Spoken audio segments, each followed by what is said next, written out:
औरत के ऊपर ना हमेशा इस मुआशरे में एक इल्ज़ाम लगाया जाता है और अक्सर आपने भी ये सुना होगा कि कहा जाता है कि ज़रा सी बात के ऊपर इस औरत ने अपना घर उजाड़ दिया या ज़रा सी बात पे इसने तलाक ले ली या वो घर छोड़ के चली गई। हालांकि बात ऐसी कोई नहीं थी।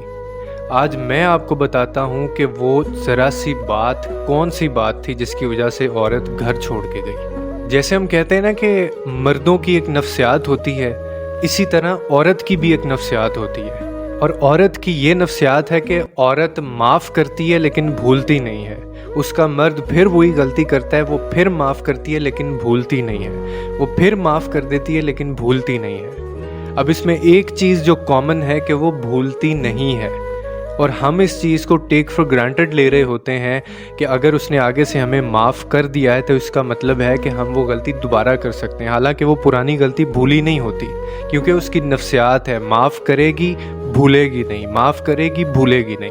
और हम उसको इतनी अजियत दे दे के उसको इस दर्जे पे ले जाते हैं कि एक वक्त पे फिर ऐसा होता है कि उसको अचानक से छोटी सी बात के ऊपर वो सब याद आ जाता है, यानी वो सब गलतियाँ जो वो भूली नहीं थी।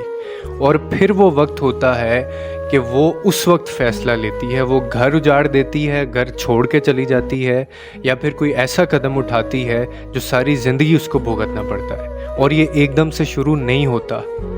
ये माफ़ करना, उसके बाद ना भूलना कंटिन्यूस एक प्रोसेस होता है। बार बार की गई गलतियाँ जो हैं वो सामने आती हैं। तो जिस तरह हम कहते हैं ना कि मर्दों की एक नफ्सियात होती है और वो औरतों को समझनी चाहिए, इसी तरह औरतों की भी नफ्सियात होती है जो हम मर्दों को समझनी चाहिए।